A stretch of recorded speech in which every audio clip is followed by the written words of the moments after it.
Сәлем қыздар, біз бүгін өзім сатылымға шығарып жүрген дәмі керемет ауызда еритін, жұмсақ болып шығатын сочниктің рецебімен тегін бөлісетін боламын. Ол үшін бізге ыдысымызға майымызды саламыз. Мендегі 80% молочный деп аталатын маргарин.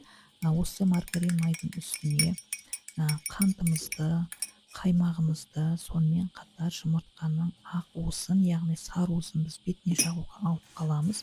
Осы ингредиенттерді жақсылап қолмен араластырып аламыз. Одан кейін ұн бізде електен өткізіліп, алдын ала өлшеніп алынған жоғарғы сұрыпты ұнымыз. Үстіне қосқышымызды салып, жұмсақ қамыр жасап шығамыз. Барлық ингредиенттер қыздар миллиграммен, қасықпен өлшенбейді, тек қана граммен, килограммен ғана өлшеніп салынады. Міне осы барлық ұнды саламыз, ешқандай артық ұнды салмаймыз, тек қана өлшеніп салынған ұнды ғана салып, осындай жұмсақ қамыр жасап шығамыз. Артық ұн салмаймыз. Осындай керемет жұмсақ қамыр болып шығады. Бетін жауып, шамалы 10-15 минуттай тындырып қоямыз.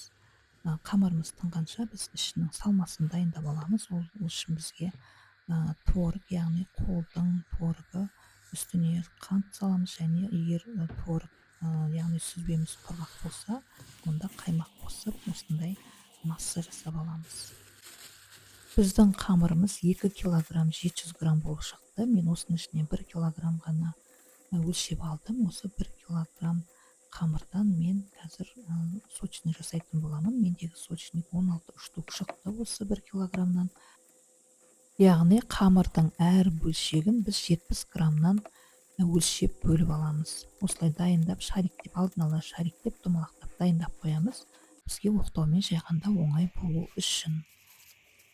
Енді сочнигімізді жасаймыз. Енді оқтаумен жайып, сочнигімізді жасауға кірісеміз. Арасының диаметрі, қыздар, қамыр жайғандағы диаметрі ол бізде 12, шамамен 12 диаметр болды.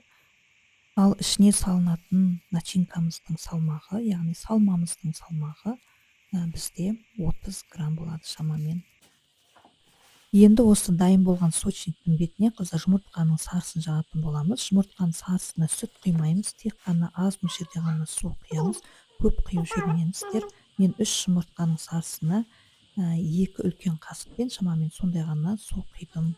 180-200 градуста қызарғанша сочнигімізді пісіріп аламыз. Енді осы қалған тестамызды сатылымға шығаратын боламыз. Мендегі 1 килограммдық теста. Сіздер өз қалауларыңызбен 500 граммнан да сатсаңыздар болады. Немесе осылай мен сияқты 1 килограммнан да сатсаңыздар болады. Оны әрине өз еріктеріңізбен. Дайын тұрған контейнерге осы тестаны салып, бетін пищевая пленкамен орап шықтым. Ал енді сіздер өз фантазияларыңызбен, өз қалауларыңызбен басқаша упаковка жасасаңыздар да болады.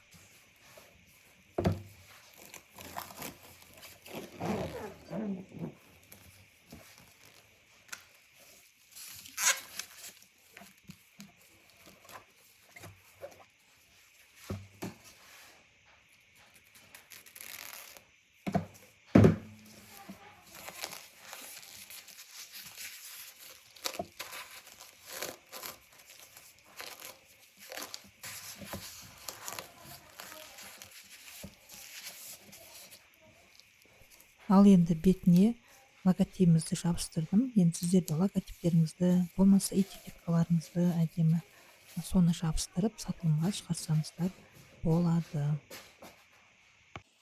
Міне біздің сочнигіміз де дайын болды. Өздеріңіз көріп тұрғандай жұмсақ, керемет болып шықты. Қыздар, осы рецептпен жасап көріңіздер.